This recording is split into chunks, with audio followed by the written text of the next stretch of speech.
You're too sick to enjoy it anyway. My mother-in-law Patricia's voice dripped with contempt through the phone. I did everyone a favor by selling that old lake house. The money will help pay your medical bills since you insist on these expensive treatments. I lay in my hospital bed, still groggy from surgery, trying to process what I was hearing.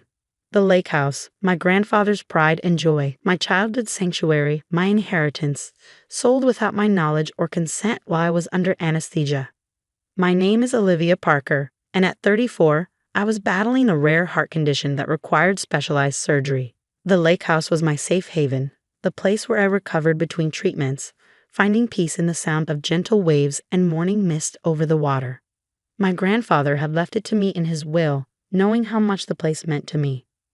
You had no right, I managed to say, my voice barely above a whisper.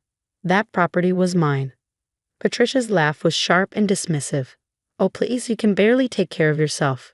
Besides, Marcus agreed it was for the best. The buyers are already moving in. Marcus, my husband. Of course he'd sided with his mother. He always did.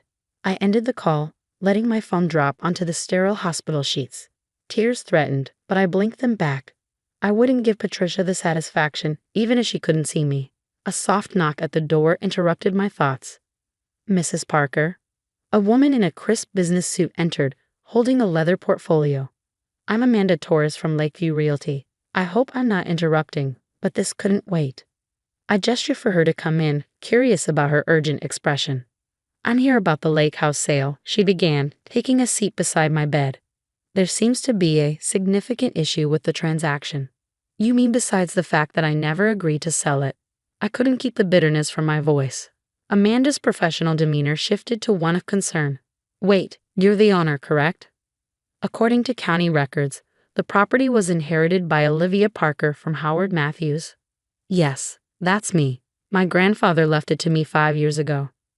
She opened her portfolio, spreading out several documents. Mrs. Parker, the sale documents were signed by Patricia Wilson, claiming power of attorney. She presented paperwork, but something felt off. I did some digging. She paused, meeting my eyes. The power of attorney document appears to be forged. A strange calm settled over me. Of course Patricia had forged documents. She'd never let something as trivial as legality stand in her way. Can you prove it? Amanda nodded, pointing to various details on the papers. The notary stamp is inconsistent with registered notaries in our database. Plus, the documents dated last week, but the paper stock wasn't even manufactured until this month. It's a sloppy forgery. I thought about Patricia's smug voice on the phone, her certainty that she finally won. She'd been trying to control my life since I married Marcus 8 years ago, convinced I wasn't good enough for her precious son. The lake house had been a particular thorn in her side, prime real estate that she believed should belong to the real family. What happens now? I asked. The sale is void, Amanda explained. I've already contacted the buyers and frozen the transaction, but Mrs. Parker, she hesitated. This is serious fraud. Do you want to press charges? Did I?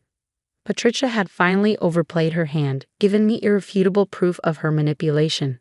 But criminal charges would tear the family apart, force Marcus to choose sides. A memory surfaced, my grandfather sitting on the lake house porch, teaching me to fish. Sometimes, sweet pea, he'd said, the best revenge is letting people know you're stronger than they think you are. What would happen to the money? I asked Amanda. It's still in escrow, untouched. Patricia can't access it without final closing documents, which I haven't filed. Another knock at the door revealed my nurse. Mrs. Parker, your latest test came back. The surgery was successful. Your heart is responding exactly as we hoped. For the first time since waking up, I smiled. My heart was strong, stronger than Patricia had counted on. Miss Torres, I turned back to Amanda. Could you hold off on any legal action until I'm released? I think I'd like to handle this personally. She nodded, understanding in her eyes. Of course. Here's my card. Call me when you're ready. And Mrs. Parker? For what it's worth, I'm glad I double-checked those documents. After she left, I lay back against my pillows, plans already forming. Patricia thought she'd finally beaten me, taken away my sanctuary while I was at my weakest. She had no idea that her perfect plan was about to unravel. My phone buzzed with a text from Marcus. Mom says you're being difficult about the lake house. Why can't you think about what's best for everyone? I didn't reply. Let them think they'd won for now. Let Patricia celebrate her victory, perhaps even plan how to spend the money. My grandfather had always said the lake was at its most beautiful just before dawn, when the mist rolled in and everything changed. I closed my eyes, remembering the smell of pine needles, the creak of old wooden floors, the way sunlight danced on water. Patricia thought she'd taken all that away from me, but she'd actually given me something precious. The perfect opportunity to show her exactly who she was dealing with. The nurse returned with my evening medication. Your heart rate's looking much better, she said, checking the monitors. Whatever you're thinking about must be good for you.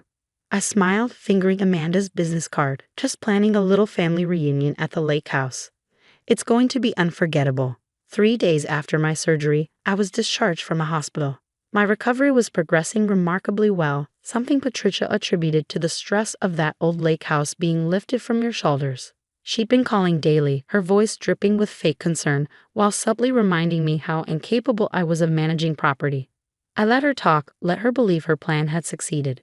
Meanwhile, I was building my case meticulously. Amanda Torres had provided me with copies of every forged document, every fraudulent signature. The paper trail was damning. I just don't understand why you're being so cold, Marcus said one evening as he brought me tea. He'd been sleeping in the guest room since my return, claiming he didn't want to disturb my recovery. Mom was trying to help. I sipped my tea slowly, studying my husband's face. The boy I'd fallen in love with was still there somewhere, buried under years of his mother's manipulation. Help who, Marcus? Her stuff to my inheritance? He shifted uncomfortably. The medical bills are covered by my insurance, I cut in. The same insurance I've maintained through my job, despite your mother's constant suggestions that I should quit and focus on being a proper wife. Liv, you know how she is. She just wants what's best for her. For who, Marcus? For me? Or for herself? Before he could answer, my phone buzzed. It was Amanda. Mrs. Parker, the buyers are getting anxious. They're threatening to involve their lawyers if we don't explain the delay. Actually, that's perfect timing, I said, watching Marcus's confused expression. Could you set up a meeting? I think it's time everyone understood exactly what's happening. 2 days later, I walked into the real estate office, my medical clearance letter tucked safely in my bag along with other crucial documents. Patricia was already there, standing imperiously by Amanda's desk while Marcus hovered nearby. The buyers, a young couple named James and Sarah Miller, sat nervously in the corner. Finally, Patricia huffed. Now we can sort out this ridiculous delay and complete the sale. I smiled serenely, taking a seat. Yes, let's sort this out. Amanda, would you mind explaining to everyone why the sale was halted? Amanda cleared her throat professionally. Certainly. During our standard verification process, we discovered irregularities in the power of attorney documentation presented by Mrs. Wilson.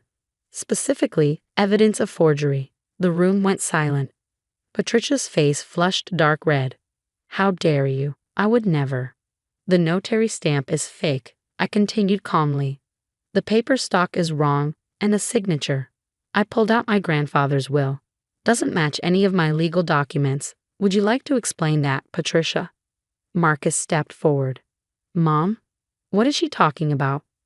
Patricia's composure cracked slightly. She's lying. I had every right. You were in surgery, decisions had to be made. Actually, Amanda interjected, Mrs. Parker's medical directive names her sister as her emergency decision maker, not you, Mrs. Wilson. You had no legal authority whatsoever. I turned to the Millers, who were watching the scene unfold with growing concern. I'm so sorry you've been caught up in this. I know you were excited about the property.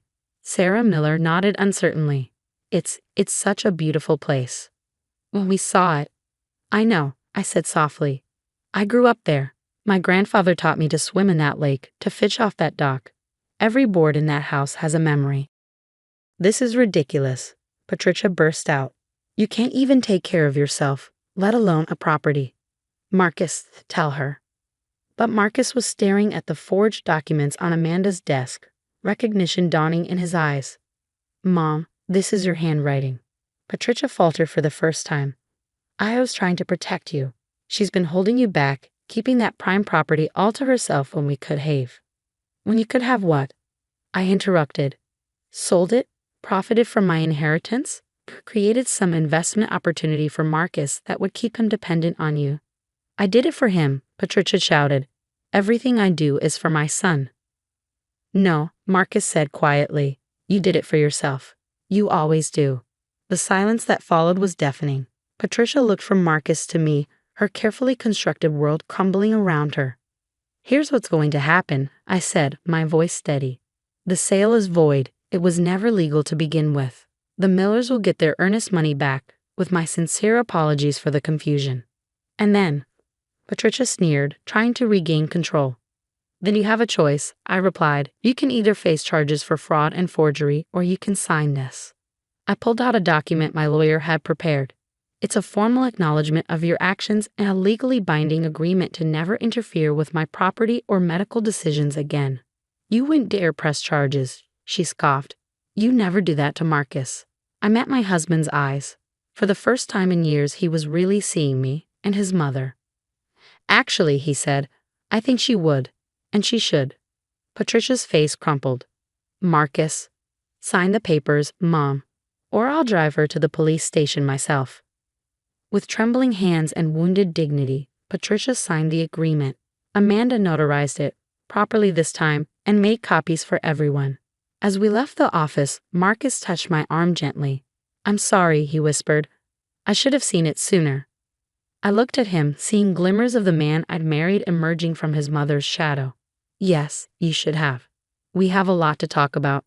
Behind us, I heard Patricia's heels clicking rapidly on the pavement as she hurried away, her perfect plan in shambles. The lake house was safe, but more importantly, the truth was finally out. That evening, sitting on our back porch, Marcus asked quietly, Will you take me to the lake house? Help me understand what it means to you. I smiled, thinking of dawn mist and gentle waves. Yes, I said. I think it's time you saw it through my eyes instead of your mother's. Recovery, I was learning, came in many forms. Sometimes it was a healing heart, sometimes a healing marriage, and sometimes it was simply standing your ground when others tried to take what was yours. 6 months after the confrontation at the real estate office, I stood on the lake house dock watching the sunrise paint the water gold. The morning air was crisp, carrying the scent of pine and possibilities. Behind me, I heard the screen door creak and Marcus's footsteps on the wooden planks. Coffee, he offered, holding out a steaming mug. Thanks, I said, accepting both the coffee and his presence beside me. These quiet morning moments had become our new ritual during weekend visits to the lake house. We were rebuilding, slowly but surely, finding our way back to each other without Patricia's shadow looming over us. The changes in our lives had been significant. Marcus had started therapy, working through years of his mother's manipulation. Patricia, faced with the evidence of her actions and the threat of legal consequences, had moved to Florida to live with her sister. She still sent occasional emails, but they were subdued, lacking the controlling edge that had once characterized every interaction. I got a call from the Millers yesterday, Marcus said, sipping his coffee. They found another property on the other side of the lake. They're happy there. I nodded, thinking of the young couple who'd unwittingly been caught in Patricia's scheme. I'm glad. They seemed like good people. They are. James asked if we'd like to join them for a barbecue next weekend. Said something about building a better lake community. The idea made me smile. My grandfather had always talked about the importance of good neighbors, how the lake brings people together in ways city living never could. He would have liked the Millers. We'd spent the past few months restoring the lake house, not just physically but emotionally. Each room held memories. The kitchen where my grandfather taught me to cook his famous fish fry, the living room where I'd recuperated after my first heart surgery as a teenager, the sun porch where I'd spent countless hours reading and dreaming. Marcus had thrown himself into the restoration work, learning the history of every repair, every upgrade my grandfather had made. It was his way of making amends, of showing me he understood what he'd almost lost. I found something in the attic yesterday, he said, pulling an old photograph from his pocket. It showed my grandfather and me on this very dock, both of us grinning as I held up my first caught fish. You look so happy here. I said softly. I am. This place, it's more than just property, Marcus. It's every summer spent learning from my grandfather, every storm washed from the porch, Every peaceful morning like this one. Your mother never understood that. She never tried to, he admitted. She only saw the monetary value, the status. I'm sorry I let her view cloud mine for so long. My heart condition had stabilized remarkably since the surgery. The doctors said stress reduction played a big part in my recovery, and I knew removing Patricia's toxic influence had been as healing as any medical procedure. I've been thinking, Marcus said, turning to face me. What if we started some new traditions here? Make this place mean something to us, not just about the past. I raised an eyebrow, curious. What did you have in mind? Well, he smiled. Remember how you always talked about running art workshops? The sunroom would make a perfect studio. And that patch of land by the old boathouse. We could start a garden there, something your grandfather would have loved. The idea warmed me more than the coffee. My grandfather had always said the lake house should be a living thing, growing and changing while keeping its heart intact. I'd like that, I said. But only if you're sure. This is my sanctuary, Marcus. I won't have it turned into another battlefield. He took my hand, his grip firm and reassuring. I'm sure. I want to build something here with you, something that's ours. No more letting my mother's voice dictate our choices. As if on cue, my phone buzzed with an email notification from Patricia.